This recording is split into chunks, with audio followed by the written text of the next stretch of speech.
Welcome back to Physio Room. Dr. Andrew here, going through one of my favorite topics off of our Ready to Run checklist. Today, I'm going to do a little demonstration for you guys on a running warm-up. Okay, first I want to touch on why is it important that we warm up before we run. Now, if you're thinking, oh man, I don't normally warm up before I run, I just lace up my shoes and I go. Isn't my warm-up the start, the beginning of my run? And while that's what a lot of people do, I would encourage you to always warm up prior to going out on your run. Okay, why this is important? It's going to get our joints, our tissues, and even our heart, right, our heart rate, in a primed position to be able to run comfortably and run safe and minimize the risk of injury. Okay, what we're going to go through is one of my favorite running warm-up routines. It doesn't take long. It focuses on the areas that you've seen that we've been checking throughout this checklist that you're going to use a lot while you're running, and it's going to make the quality and the comfort of your run a lot better, okay? The beginning of your run is going to feel so much better if you warm up first, and you're going to reduce that risk of injury. Okay, so we've talked about in this checklist the areas that are important as you are running is our spine, right? We have to be able to move comfortably through our spine. And then, of course, our lower body, right? Our hips, our knees, our ankles all have to be working appropriately for you to run comfortably and control that impact on the ground. Okay, so those are the areas we're going to focus on in this warm-up. Okay, so pay attention to what we do here. I'm going to go through a nice running warm-up. Should only take a couple minutes, and I'll demonstrate a couple reps of each thing, okay? So one of the first things I like to do is a trunk twist. So what I'm going to do, twist. I usually do about 10 times, but just for the sake of the video, we'll speed it up. So twisting side to side, trying to get your trunk or your spine loosened up. Another variation that you can do is put your elbow down on your leg, hand behind the head, and you can rotate up towards the ceiling several times. I like to do 10 to get that loosened up, okay? All right, one of the other things that I always do, whether I'm at home or outside before I go run, is I do a set of leg swings. So what that'll look like is I'll go forward and backward 10 to 20 times on each leg. And personally, I like to swing the inside leg. So I'll swing the leg that's closest to the mirror in this case, or to the wall. Usually if I'm outside, I hold on to my car. And then I'm gonna turn around here, and what I'll also do is I'll swing my leg from side to side. So get a little leg swing side to side, each leg. Again, I usually do about 10 to 20 of these. And you're just going to go what's comfortable to you, okay? So don't try to force your leg up high. Just do what's comfortable to you, okay? So that's sort of taking care of the trunk. Now we're going to talk about getting the hips, knees, and ankles loosened up. Now imagine I was holding onto a wall. And several videos ago, we tested our ankle mobility. So we know we have to have adequate motion in the front of the ankle in order to accommodate the ground while we're running. So I'll usually hold onto a wall, and I'll do that, right? I'll do several repetitions of keeping my heel down on the ground, getting that ankle loosened up, and then I'll do that on each side. Again, I'm just facing sideways so that you guys can see a little bit easier.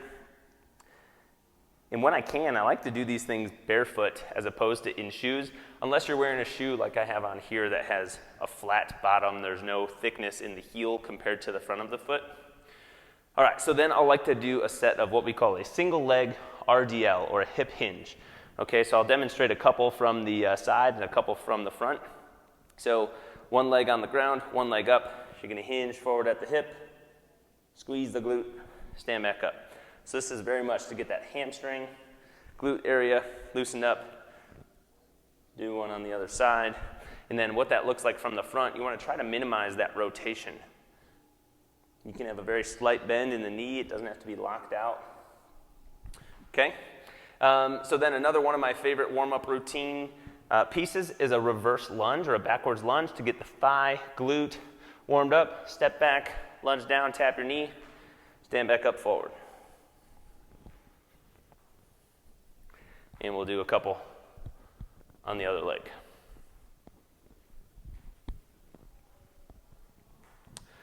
One of everybody's favorite exercises, the squat. Okay, so squatting, like we talked about before, really important for runners. So get your feet about hip width apart, screw those feet into the ground, and what you're going to do, squat down, stand back up. Squat down, stand back up. I like to come at this and Try to come back up with a little bit of emphasis, work on the power a little bit. And then, of course, we're going to be using our calves and our feet a lot while we're running. So I'll usually do just a set of calf raises or heel raises, some with my feet outward, forward, angled in a little bit. And then because running is a very much an impact activity, a highly repetitive activity, I like to do a little bit of bouncing, okay? So that might be running in place, that might be jump roping, or simply hopping in place about 10 to 20 times. So again, as I'm going through this, I'll do 10 to 20 leg swings, and I will do 10 repetitions of each of the other exercises. When it's the lunge or the RDL, I'll do 10 on each side. And because I'm familiar with this routine, it really only takes me, you guys, 5 to 6 minutes to go through this. So not a long time. You'll be benefiting your run dramatically. Now, after your run, it's important to do some sort of cool down routine, okay? Now, the most simple thing would be just to go take your body through some full ranges of motion. So that's one of the criteria that we look for when we're doing warm-ups and cool downs, is moving our body through a full range of motion. Some of my favorite things is doing a calf stretch, or taking my ankle through its full range of motion, stretching out the calf, okay? Usually I'll use a wall for that. You may do some sort of hip extension stretch, okay? So hip extension is something that's really important for runners. So keeping that pelvis tucked underneath you, leaning forward, getting a little stretch in front of the hip.